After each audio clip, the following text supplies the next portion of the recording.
kasih Bapak. Kami sungguh bersyukur untuk hari ini.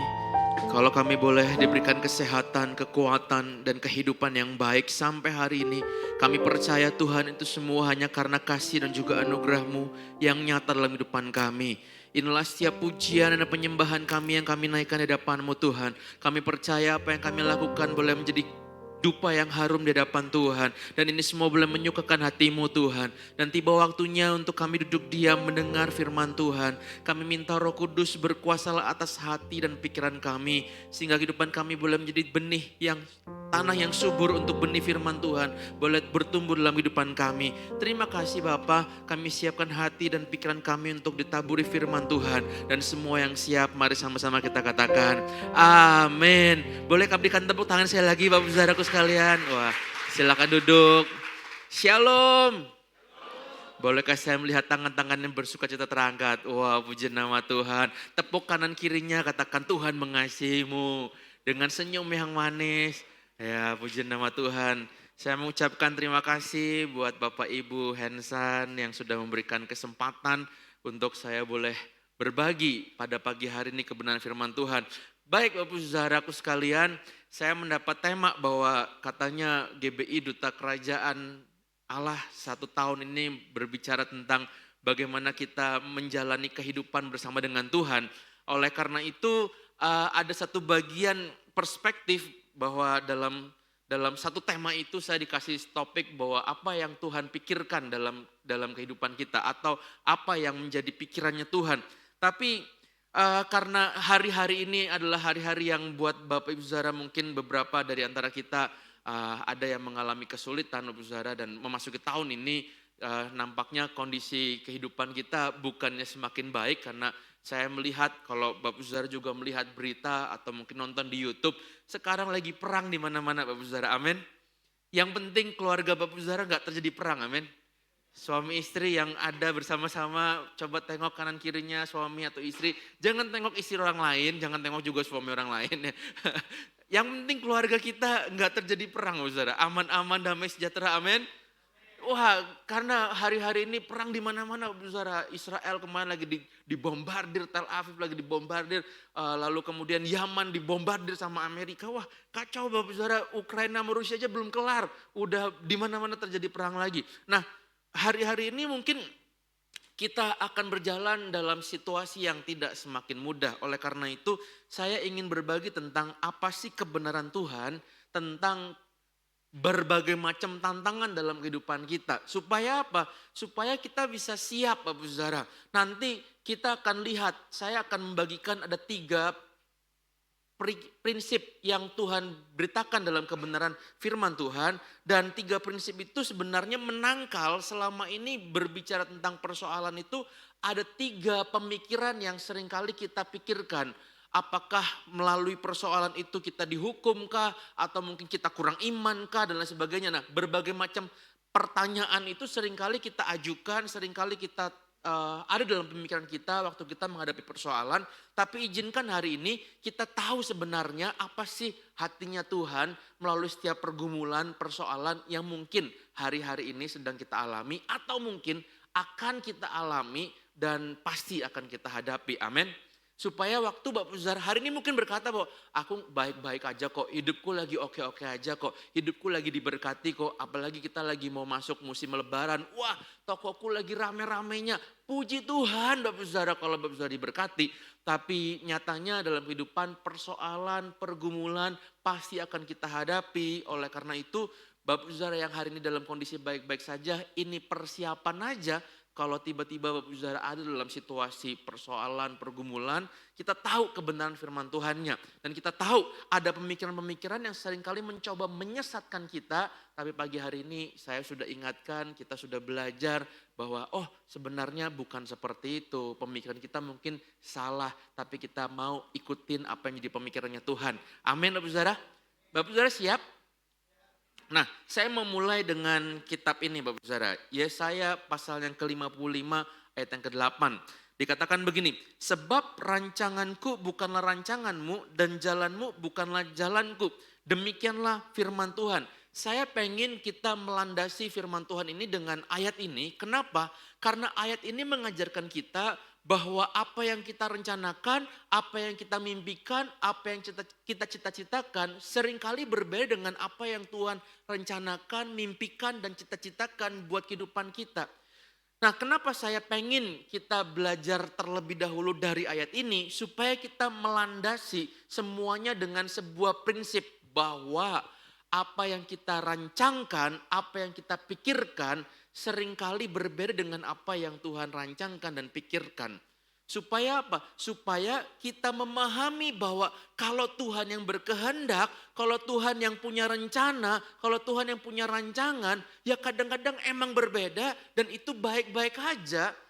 Dan kita jangan jadi anak yang memaksakan kehendak sehingga kita tantrum sama Tuhan. Seringkali kita tantrum sebagai anak atau orang yang percaya kepada Tuhan. Kita memaksakan rancangan kita memaksakan rencana kita memaksakan mimpi kita. Dan seringkali akhirnya kita kecewa sama Tuhan. Betul Bapak Saudara. Berapa banyak pada akhirnya kita kecewa sama Tuhan. Tuhan, aku kan sudah pelayanan, aku kan sudah melayani Tuhan. Bahkan ada yang bilang ini, aku kan sudah kasih perpuluhan paling besar. Ya, ada yang begitu Bapak Saudara. Nyatanya pada waktu kita doa mungkin gak dijawab, tadi kita nyanyikan lagunya. Tuhan tidak selalu menjawab doa kita. Seperti apa yang kita inginkan. Kita mungkin jadi kecewa. Wah udahlah kalau gitu kita gak lagi gereja-gerejaan. Makanya kita perlu belajar terlebih dahulu Bapak Saudara bahwa ayat ini menekankan apa yang Tuhan rencanakan bisa aja sangat berbeda dengan apa yang kita rencanakan. Sejauh apa bedanya? Setingginya langit dan sampai bawah bumi katanya. Ya. Setingginya langit dari bumi itu begitu jauh berbedanya rancangan Tuhan dengan rancangan kita. Jadi kita boleh gak punya rencana? Boleh. Kita boleh gak punya mimpi? Boleh. Tapi kita perlu menyadari gak semua mimpi dan rencana kita sesuai dan seturut dengan apa yang menjadi rencana Tuhan. Tapi waktu kita mau ikutin rencananya Tuhan, pada waktu kita mau ikutin rancangannya Tuhan, percayalah Bapak Saudara bahwa apa yang Tuhan janjikan dalam kehidupan kita itu membawa masa depan yang penuh dengan pengharapan dan kehidupan kita menerima bagian yang terbaik. Yang setuju katakan amin. Karena Yeremia berkata seperti itu, aku tahu kata Tuhan rancangan yang ada padaku mengenai kamu. Yaitu rancangan yang penuh dengan damai sejahtera dan masa depan yang penuh dengan pengharapan. Bukan rancangan kecelakaan. Nah, ayat ini mengajarkan bahwa Allah bekerja dengan cara yang mungkin aja nggak selalu bisa kita pahami Bapak Saudara.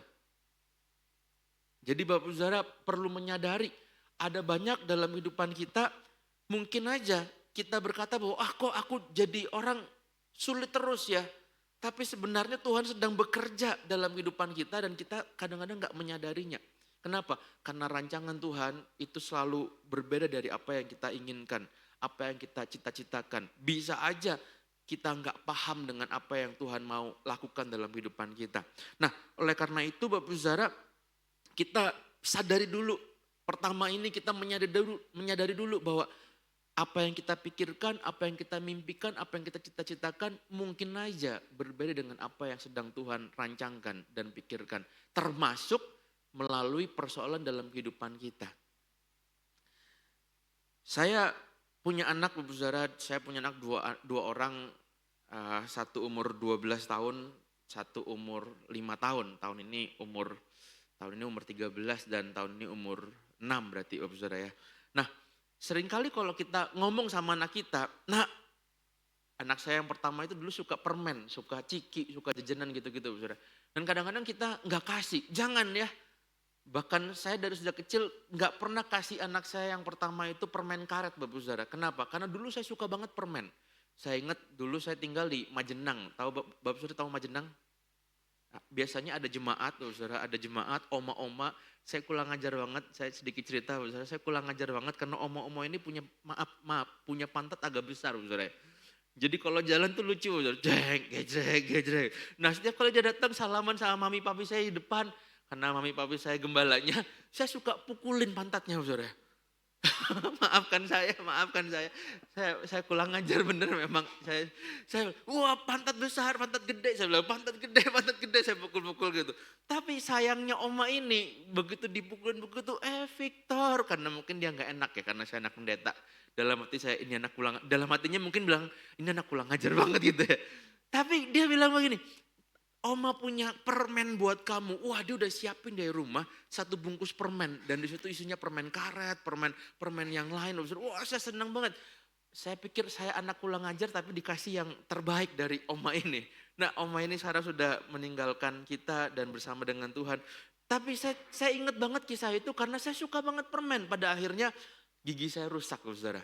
Akhirnya saya bilang sama anak saya yang besar, namanya Daryl, kamu pokoknya nggak boleh makan permen karet supaya gigimu nggak rusak. Sampai hari ini giginya sehat, Bapak Saudara, bagus. Saya pikir wah, nggak pernah saya punya gigi sebagus itu.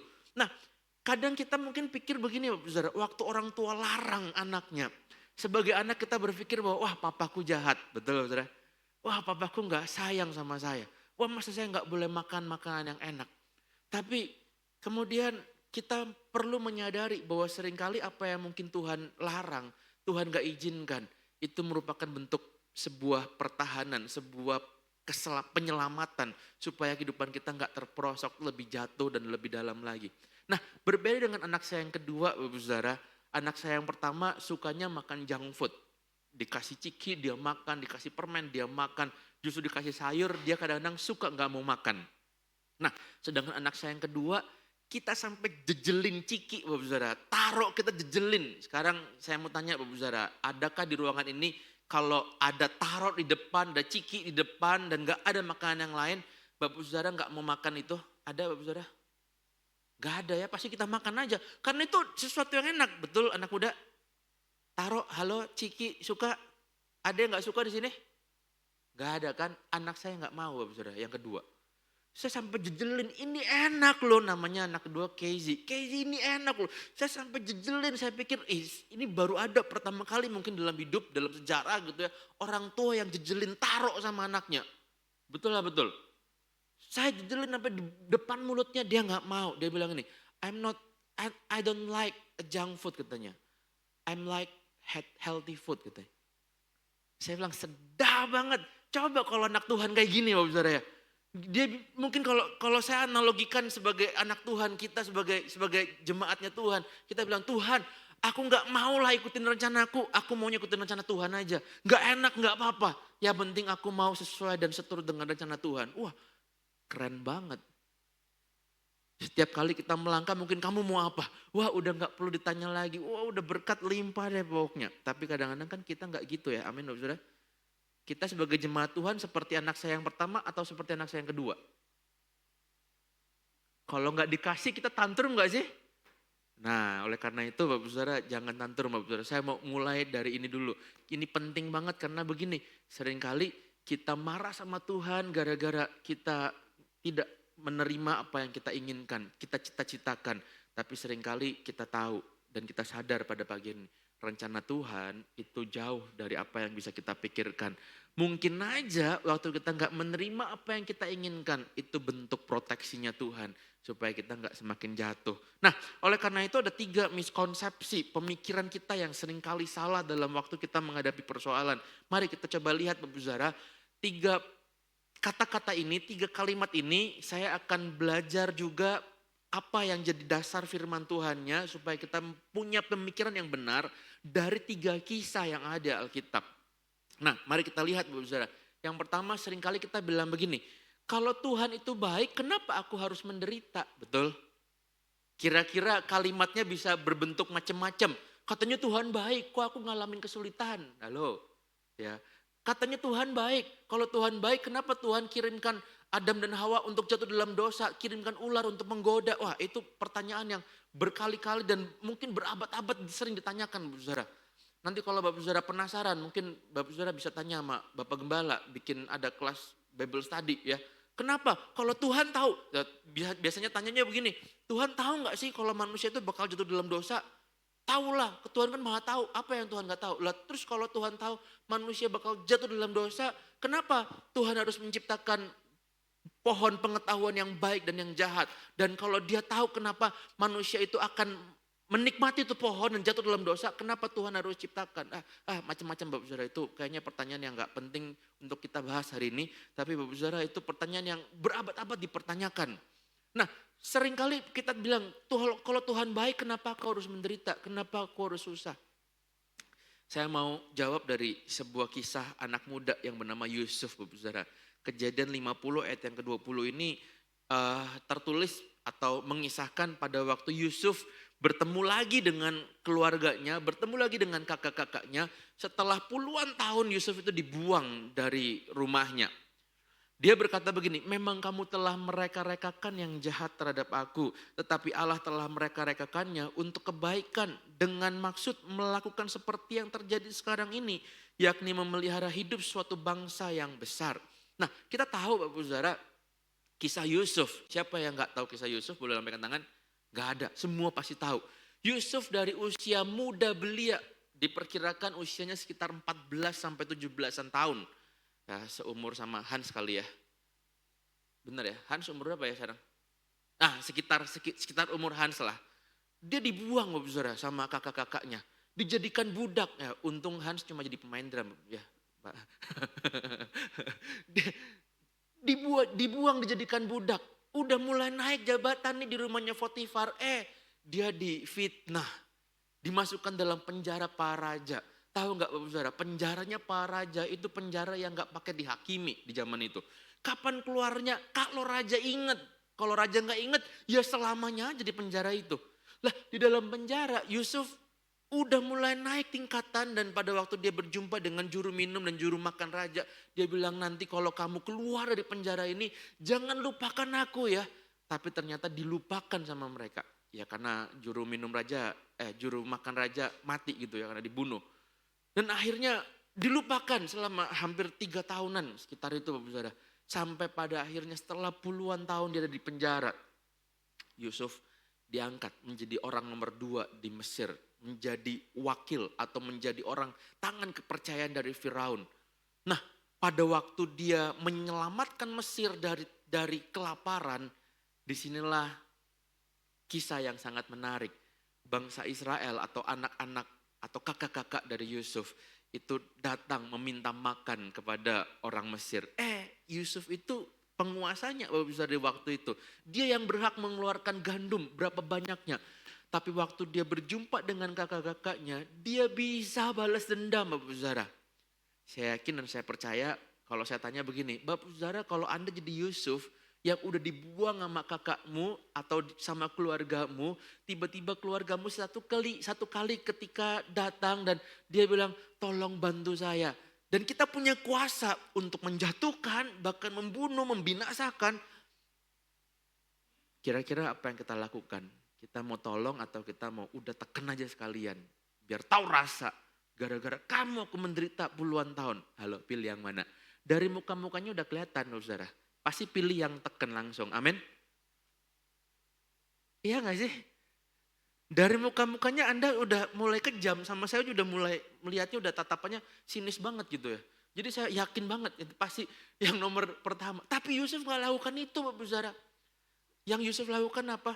Dia bilang kamu udah reka-rekakan yang jahat terhadap aku. Tapi justru Tuhan mereka-rekakan yang baik. Artinya begini. Kenapa kalau Tuhan baik itu kita harus menderita? Karena waktu kita menderita, ternyata Tuhan jadikan proses penderitaan, persoalan, pergumulan itu sebagai tempat pembakaran. Pembakaran apa? Karakter kita yang gak benar di depan Tuhan. Tempat pembakaran di mana karakter kita dimurnikan. Bapak Saudara ada yang punya toko emas di sini? Ada yang kerjanya sebagai toko emas? Ada? Boleh lambaikan tangan? Ada? Oh ada. Pak, saya mau tanya, suka ngelebur emas gak? Suka ya. Biasanya kalau ngelebur emas itu campuran emasnya pada waktu dibakar dia akan mulai ngambang, betul ya? Sampah-sampahnya ngambang ya, dan sampah-sampahnya dibuang ya. Nah, kalau tempat pembakarannya itu disebut apa sih Pak? Hah? Koin. Koi. Nah, persoalan dan pergumulan itu sama seperti koi itu, tembikar kalau dalam bahasa Alkitabnya. Tembikar itu apa? Sebuah, nggak tahu kalau dari sekarang tuh dari apa, tapi setahu saya dari batu atau dari semen yang sangat padat, yang sangat keras, sehingga itu bisa menampung beban panas yang begitu dahsyat, dan pada waktu emas dimasukkan dalamnya dan dibakar dalam suhu yang sangat sangat tinggi, maka kotoran-kotoran itu akan mulai ke atas, saudara, mengambang ke atas. Dan pada waktu kotoran itu mengambang ke atas, maka tukang emas itu akan mulai menyendoknya dan membuang sampahnya, sehingga apa yang terjadi?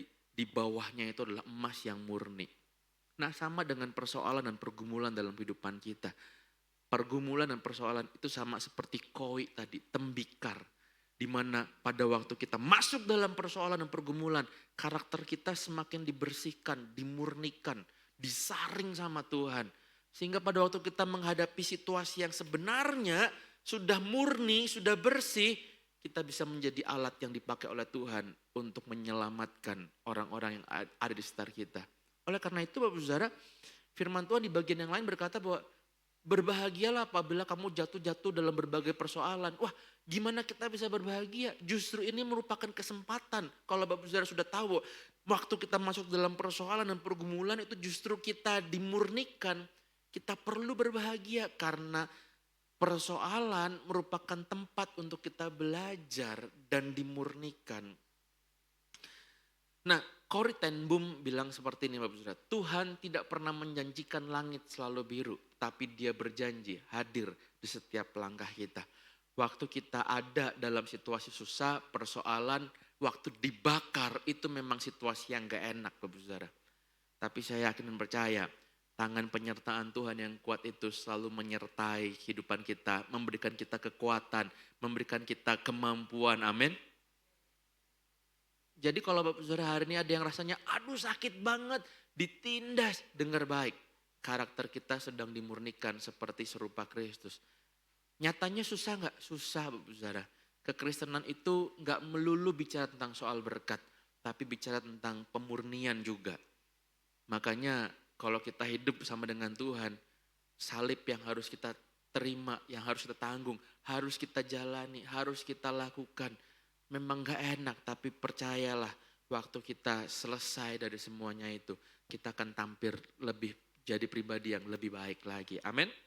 Nah yang kedua Bapak Saudara, bilang begini kata-katanya, jika kamu lemah artinya kita kurang beriman. Ya. Biasanya kalau ada ikut KKR penyembuhan, ya, mujizat. KKR apa itu biasanya? Saya udah lama gak bikin KKR. KKR mujizat dan kesembuhan gitu ya judulnya ya. Lalu kita datang nih, kita mungkin lagi sakit, mungkin sakit flu atau sakit apalah gitu. Atau mungkin kuping kita lagi kurang dengar sebelah. Lalu waktu orang lain dapat kesembuhan, terus waktu kita dijamah sama pendetanya dan kita gak sembuh. Lalu kita punya dalam hati ini kayak ada yang berkata, kamu kurang iman sih, tadi kamu mempertanyakan sih. Betul lah betul. Atau mungkin biasanya pendoa-pendoa, di Purwokerto banyak yang gini Bapak Saudara, di Jatibarang gak ada.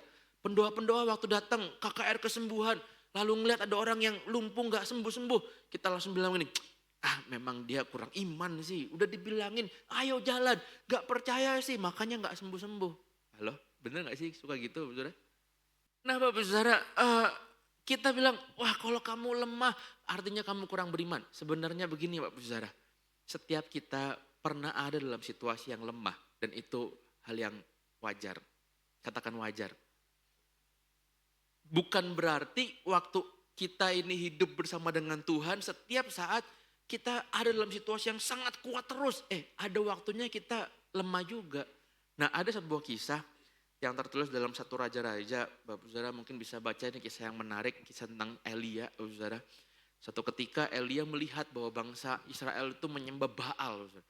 Jadi dia bikin pertandingan, Bapak Saudara. Elia ini kurang hebat apa, keren banget Bapak Saudara.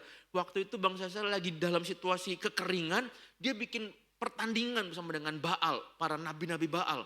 Dia bilang begini, yuk kita bikin Allah siapa yang hebat, Allah siapa yang benar-benar. Kalau kamu bikin pertandingan ini dan kamu kalah, artinya kamu harus menyembah Allah Israel, Allah yang benar.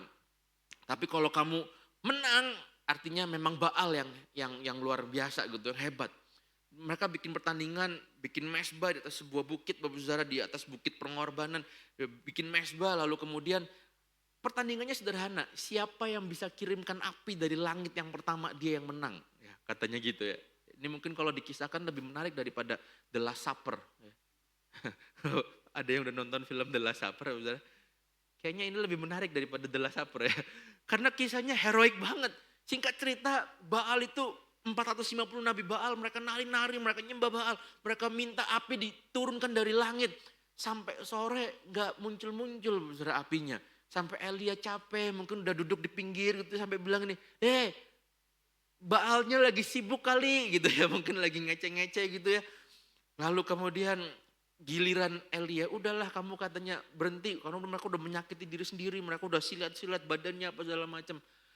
Akhirnya giliran Elia, Bapak Saudara. Elia bilang, isi penuh dengan air katanya, karena disiram air semua, padahal air pada waktu itu harga yang sangat mahal karena terjadi kekeringan dan kelaparan. Tapi kemudian waktu dia berkata sama Tuhan, Bapa di surga kirimkan api dari surga supaya mereka tahu siapa Allah yang benar. Tiba-tiba api menyambar, buam. Dan apa yang terjadi? Singkat cerita 450 Nabi Baal dibawa sama Elia ke pinggir sungai dan disembeli di sana. Mati. Heroik gak kisahnya? Heroik. Satu orang lawan 450 Nabi Baal. Tapi kejadian pasal yang ke-19 dimulai dengan sebuah kisah seorang ratu yang bernama Isabel. Dari namanya aja udah menyebalkan Bapak Saudara. Isabel. Isabel. Dan ratu ini, kalau ratu namanya perempuan Bapak Saudara ya. Perempuan ini bilang begini, awas ya Elia, kalau sampai besok kamu belum mati, Tuhan pasti akan menghukum aku, kira-kira begitu ya. Dan pada waktu dia mendengar ancaman dari Ratu Isabel ini, apa yang terjadi? Elia bilang begini, Tuhan lebih baik aku mati aja katanya. Loh, jadi dengar baik, ini lepas dari konteks sedikit Bapak Saudara ya. Ibu-ibu banyak kali suami-suami ini ngerasa seperti Elia Bapak Saudara. Di luar perkasa, wah nyampe di rumah, Tuhan lebih baik cabut aja nyawaku. Dengar baik ibu-ibu, jangan jadi kayak Ratu Isabel. Amin. Amin. Karena ibu-ibu di sini adalah ibu-ibu yang sangat diberkati Tuhan, penuh dengan damai sejahtera. Amin. Amin. Justru memotivasi suaminya untuk semakin terdorong lagi dalam potensi dan kemaksimalan. Amin. Kok suami-suaminya aminnya kenceng banget ya. Terima kasih Pak udah mendengar seruan hatiku dari sekian lama ini. Waduh, bertobatlah ibu-ibu. Walaupun Anda ikut wanita Betel Indonesia bukan berarti Anda enggak taat dan hormat sama suami di rumah, amin. Ibu-ibu amin. Saya pulang dimarahin kayaknya sama ibu-ibu ya. Iya kan, Elia langsung bilang, aduh Tuhan lebih baik cabut aja nyawaku. Loh, kelemahan itu bukan tanda kita kurang iman Bapak Saudara, tapi kita lihat Bapak Saudara. Pada waktu Elia itu terbaring lemah, dia ketakutan, dia depresi, dia pengen mati aja. Tuhan mendatangi Elia dan dia berkata begini, hei Elia apa kerjamu di sini? Lalu singkat kisah Tuhan memberikan Elia makan, diberikan minum, lalu dia bilang kamu istirahat aja. Setelah istirahat baru Elia kemudian punya kekuatan lagi untuk melakukan pekerjaan. Nah Bapak Saudara dalam 2 Korintus pasal yang ke-12 dikatakan begini, ayat yang ke-9. Cukuplah kasih karuniaku bagimu sebab justru dalam kelemahanlah kuasaku menjadi sempurna. Kebenarannya adalah begini Bapak Saudara, bukan tanda kita kurang beriman kalau kita lemah, tapi waktu kita mengakui kelemahan justru itu merupakan pintu untuk kita mengalami kuasa Tuhan. Sekali lagi Bapak Saudara ya, waktu kita mengakui kelemahan itu bukanlah kegagalan kita atau kegagalan iman, tetapi kita punya pintu yang terbuka untuk mengalami kuasa Tuhan. Waktu kita jatuh dalam kelemahan kita, justru itu merupakan sebuah tempat di mana Tuhan mau bekerja dan Tuhan mau memakai kita untuk memulihkan orang-orang yang punya area kelemahan yang sama dengan kita. Waktu kita lemah, justru disitulah tempat di mana kita bisa menikmati persekutuan dengan Tuhan. Dan di mana Tuhan memulihkan dan memberikan kita kekuatan. Jadi waktu kita lemah bukan berarti kita, wah udahlah rasanya aku gagal. Enggak Bapak Saudara. Justru waktu kita lemah itu merupakan tempat yang terbaik untuk kita merasakan kuasa Tuhan bekerja dalam kehidupan kita. Saya beberapa hari yang lalu tulis sebuah story Bapak Saudara. Saya tiba-tiba dapat perundungan karena rasanya waktu kita menjalani kehidupan ini, bagaimanapun juga kita butuh Tuhan, saudara. Saya tulis story dengan kata-kata begini, kalau kita tahu segalanya dan kita bisa melakukan segalanya di muka bumi ini, maka kita nggak perlu Tuhan. Tapi kita tetap membutuhkan Tuhan karena kita nggak tahu segalanya yang ada di muka bumi ini. Nah Bapak Saudara, waktu kita lemah, waktu kita mungkin ngalamin situasi yang berat dalam kehidupan, justru itu waktu yang terbaik untuk kita ngalamin Tuhan. Seorang yang bernama Jerry Bridges, dia bilang seperti ini. Your worst day are never so bad that you are beyond the reach of God's grace. And your best days are never so good that you are beyond the need of it. Artinya begini, hari-hari terburukmu itu gak akan pernah jadi yang paling buruk sampai-sampai kamu keluar dari jangkauan kasih karunia-Nya Tuhan. Dan hari-hari yang terbaik tidak akan pernah jadi paling baik sehingga kamu gak pernah membutuhkan lagi kasih karunia Tuhan. Artinya apa? Artinya di setiap situasi dalam kehidupan kita, baik itu lemah, baik itu kuat, baik itu bahagia, baik itu terpuruk, kita tetap ada dalam lingkup kasih karunia Tuhan. Artinya begini Bapak Saudara, justru dalam situasi terpuruk sekalipun kita bisa tetap merasakan kasih karunia Tuhan itu bekerja dan menaungi kehidupan kita.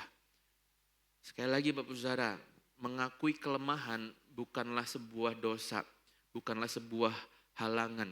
Kita sebagai orang Asia seringkali dibesarkan dengan sebuah paradigma bahwa apalagi anak laki-laki gak boleh lemah, gak boleh cengeng, gak boleh nangis. Betul lah betul.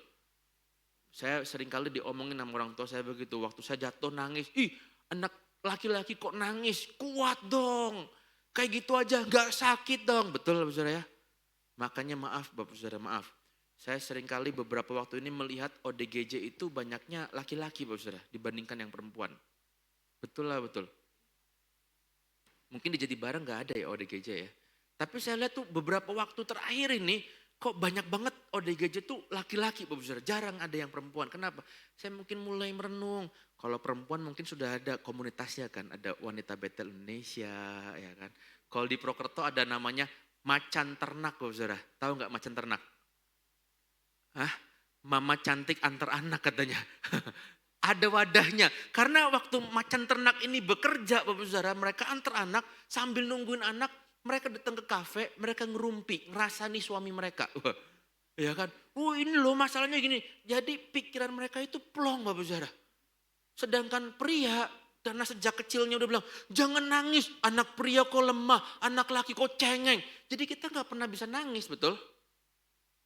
Pada waktu ada persoalan yang sangat berat, di kerjaan kita dimarahin sama bos, hampir terancam dipecat, di PHK, di rumah kita dituntut sama istri. Kamu sebagai laki-laki gak bertanggung jawab, bla bla bla bla, cuma bisa punya anak doang tapi gak bisa ngelamat, gitu kan. Akhirnya kita mulai konslet Bapak Saudara, pengen nangis tapi inget sama orang tua. Wah katanya kalau nangis gak bagus, akhirnya apa? Konslet otaknya Bapak Saudara. Semoga di sini nggak ada yang konslet bapak-bapak, amin. Karena sekali lagi saya mau bilang ini, kalau kita lemah sebagai laki-laki nggak apa-apa, karena kita bukan Superman. Bahkan sekelas Superman aja is dead, ya kan? Superman is dead, nah. Ada lagunya kan, Superman is dead. Dan memang betul tokoh yang memerankan Superman itu mati Bapak Saudara, beneran kejadian. Jadi Bapak Saudara nggak lemah itu hal yang biasa, tapi yang percaya kita tetap percaya bahwa kita tetap ada dalam kasih karunia Tuhan. Apapun yang situasi yang kita hadapi. Amin. Nah yang terakhir, yang ketiga Bapak Saudara. Yang terakhir ini semangat Bapak Saudara ya. Masalah adalah hukuman atas dosa. Wah kita seringkali punya asumsi begini. Kita seringkali punya pemikiran begini. Kalau aku jatuh dalam persoalan, wah karena aku dosa nih. Karena aku gak bayar perpuluhan nih. Ya bertobat kalau gak bayar perpuluhan. Tapi aduh karena aku dosa nih, karena aku tadi habis nggak berkenan sama Tuhan. Oh karena aku tadi nggak baca Alkitab sih, makanya aku jatuh dalam kesulitan ini. Bapak saudara, seringkali masalah memang terjadi, memang ada karena dosa, tapi banyak kali juga bukan karena dosa. Saya ambil kisah dalam Yohanes pasal yang kedua, ini kisah sejak ada anak muda yang dari sejak kecilnya sudah buta, Bapak Saudara. Murid-muridnya waktu berjumpa dengan orang buta ini, dia bilang begini, guru, kira-kira yang bikin orang ini buta apa? Apakah karena dosa dari keturunan orang tuanya dan sebagainya, atau orang ini yang berdosa? Kenapa? Karena di zaman dulu bangsa Israel tuh punya pemikiran, punya dasar pemikiran bahwa semua orang yang punya cacat dari sejak lahir, itu adalah dosa dari orang tuanya. Atau mereka punya pemikiran bahwa waktu kita masuk dalam penderitaan itu sama dengan artinya kita punya dosa. Atau hal yang tidak berkenan di hadapan Tuhan. Penderitaan itu merupakan sebuah kutuk. Nah Tuhan Yesus menolak logika itu Bapak Saudara, karena dia bilang begini, bukan dia atau bukan juga orang tuanya yang berbuat dosa, tapi supaya kehendak Tuhan bekerja, kemuliaan Tuhan bekerja dalam hidupannya. Nah, waktu kita dalam situasi persoalan, sekali lagi Bapak Saudara, mungkin juga bukan karena dosa, kalau emang karena kesalahan kita, minta ampun, dan kita menjalani konsekuensi logisnya, tapi saya percaya begini, waktu kita dalam situasi itu, jangan terus terpuruk oleh karena intimidasi diri kita sendiri maupun juga pemikiran-pemikiran yang berkata bahwa karena dosaku, karena kesalahanku, makanya terjadi masalah. Aku menderita dan sebagainya. Enggak. Tapi justru kita mengalami kuasa Tuhan di situ. Kenapa? Karena seringkali persoalan dalam kehidupan kita itu menjadi sebuah tempat di mana kuasa Allah bekerja. Amin, Bapak Saudara. Kalau semua bisa kita jalani dengan baik-baik aja, maka kita nggak akan pernah lihat kuasa Tuhan bekerja dalam hidup. Saya punya anak rohani, dia dari sejak mudanya sudah menjadi pemimpin 5 perusahaan, Bapak Saudara. Jadi dia nggak pernah tahu yang namanya kesulitan keuangan. Sampai sekali waktu saya jadikan dia sebagai bendahara gereja. Yang namanya gereja kan nggak selalu berlimpah keuangannya. Amin, Bapak Saudara. Amin, Bapak Hensan dan Ibu. Di situ dia bilang begini, beberapa waktu terakhir dia bilang, Thor, aku baru pernah tahu yang namanya Tuhan itu menolong tepat pada waktunya. Lah, saya bilang, kenapa? Karena saya kan gak pernah tahu apa yang namanya kesulitan keuangan. Bapak Saudara bisa bayangkan pemimpin perusahaan 5 dari sejak mudanya. Usianya masih sama seperti saya, dari sejak 30-an tahun dia udah pegang 5 perusahaan. Tapi waktu dia pegang keuangan gereja, dia bilang ini, kadang-kadang saya ini ada dalam situasi kaget dan bingung karena dalam waktu yang bersamaan uang habis dan tagihan kontrakan, ruko dan sebagainya datang Bapak Saudara. Dan dia bilang, saya bingung gak tahu harus bayar pakai uang apa. Dalam hati saya, kenapa gak pakai uang lu aja, kan gampang ya. Kan gak usah pusing Bapak Saudara ya. Tapi dia bilang, tapi di tempat yang sama, di waktu yang sama, di tengah-tengah aku harus bayar, buka rekening gereja, ada aja uangnya. Boleh berikan tepuk tangan gak buat Tuhan? Jadi bilang begini, saya baru tahu seumur hidup ini toh yang namanya kasih karunia Tuhan. Ini toh yang namanya pertolongan Tuhan. Ini toh yang namanya pertolongan Tuhan itu tepat pada waktunya. Hei dengar baik Bapak Saudara. Kalau kita gak pernah punya masalah, maka kita gak akan pernah melihat kuasa Tuhan bekerja.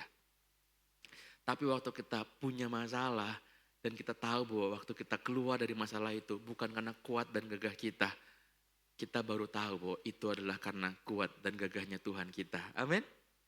Nah makanya ini satu bagian yang terakhir, saya minta pemain musik. Ini bukan Jerry Bridges yang ngomong, tapi Charles Spurgeon yang ngomong. Dia bilang begini, Charles Spurgeon bilang begini, when you cannot trace God's hand, trust his heart. Waktu kita gak bisa lihat, waktu kita gak bisa mengukur, waktu kita gak bisa mengikuti tangan Tuhan, percayalah hatinya. Kenapa saya suka dengan kalimat ini? Karena seringkali Bapak Saudara, dalam situasi susah, dalam situasi pergumulan, dalam situasi yang berbeban berat, kita gak selalu bisa lihat tangan Tuhan menyertai kita. Kita gak selalu bisa lihat kemana Tuhan mau membawa langkah kaki kita. kita seringkali nggak bisa lihat apa yang menjadi kehendak Tuhan dalam kehidupan kita. Tapi waktu kita mulai mempercaya hatinya, dengar baik. Dia adalah Bapa yang baik. Dia nggak akan pernah tinggalkan kita. Dia nggak akan pernah lepaskan kita.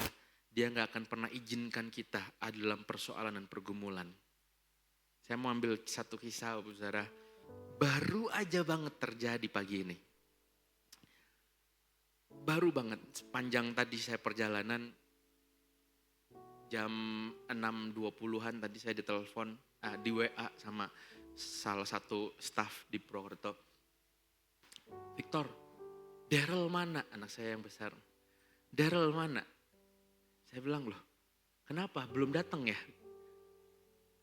Belum datang karena dia harusnya tugas, Bapak Saudara. Tugas di Purwokerto itu jam 6:15 sudah harus ada di gereja. Tapi jam 6:30 tadi kurang dia belum ada. Saya bilang tunggu sebentar, saya telepon ke rumah. Wah saya telepon kemana-mana gak ada yang angkat, Bapak Saudara. Saya telepon ke istri saya gak angkat, saya telepon ke mbak gak angkat. Saya telepon sampai susnya anak saya juga gak angkat, Bapak Saudara. Saya telepon anak istri juga gak angkat. Waduh, saya langsung mules, Bapak Saudara. Dalam hati saya udah saking mulesnya, saya juga marah, Bapak Saudara. Lalu pada akhirnya singkat cerita sudah selesai semuanya, saya tanya dalam hati saya, kenapa saya marah ya? Dalam hati saya, kenapa sih anak ini gak bangun, kenapa, wow macam-macam, Bapak Saudara. Tapi saya mempertanyakan di kenapa saya marah. Waktu sambil duduk di situ tadi Pak Hensan ajakin saya ngobrol, saya buka handphone, istri saya WA. Tadi kamu mau tanya Daryl ya? Iya. Soalnya dia gak kebangun karena handphonenya rusak. Karena alarmnya gak bisa nyala. Selama ini selalu pasang alarm, handphonenya rusak, gak bisa nyala alarmnya. Dan minta tolong sama mbaknya, ternyata mbaknya juga gak baca. Saya bilang, ya aku jadi marah kan gara-gara gini. Terus istri saya tanya, kenapa kamu marah? Ya soalnya saya gak ingin merasakan anak saya itu tertolaknya, tertuduhnya. Pemain musik tahulah kalau datang terlambat tertuduhnya kayak apa ya. Apalagi kalau Pak Hensan sudah berdiri di depan sambil begini, ya kan. Hans pernah ngalamin gak Hans? Kayaknya, gak pernah ya. Puji Tuhan Hans. Kan saya bilang, saya marah banget karena saya tahu rasa tertuduhnya, saya tahu rasa tertolaknya, saya tahu rasa bersalahnya waktu datang terlambat. Gak memenuhi tanggung jawab, saya gak mau anak saya ngalamin itu. Tapi sekarang dia harus alamin. Jadi saya waktu ngomong begitu saya ingat lagi bahwa saya aja bapak yang jahat di dunia ini. Saya pengen dapatkan yang terbaik buat anak saya. Maka saya percaya begini Bapak Saudara, bentar lagi kita mau alamin, kita mau memperingati Jumat Agung dan juga Paskah. Itu merupakan bukti bahwa Tuhan, dia sampai mati di atas kayu salib untuk kita semua, Bapak Saudara dan saya. Waktu Bapak Saudara jatuh dalam persoalan, pergumulan, saya yakin dan percaya Bapak di surga juga ikut nangis bersama dengan kita. Tapi kadang-kadang ada hal yang memang harus kita alamin supaya kita bisa menyaksikan kuasanya Tuhan. Ada hal yang gak bisa di skip Bapak Saudara untuk kita bisa dimurnikan dalam karakter kita, dalam kehidupan kita. Sama seperti saya tadi, saya gak bisa ngomong sama semua pemain musik dan juga walaupun saya punya kuasa untuk itu. Saya bilang saya gak bisa ngomong bahwa udah kalau gitu tetap boleh naik. Gak bisa, pada akhirnya anak saya gak boleh naik. Dia gak boleh naik di atas mimbar. Istri saya bilang anakmu nangis saking sedihnya. Saya cuma bisa bilang ya harus dilakukan, harus dilewati. Bapak kita di surga juga mungkin nangis waktu kita nangis dalam persoalan dan pergumulan. Tapi dengar baik, waktu kita gak bisa lihat tangan Tuhan, ikuti hatinya. Karena Tuhan berkata, aku mengasihimu. Dengan apa dia buktikan kasihnya kepada kita? Dengan dia mati di atas kayu salib. Buat Bapak, Ibu, Saudara dan sekalian dan saya. Untuk tebus dosa kita, untuk benarkan kita. Amin.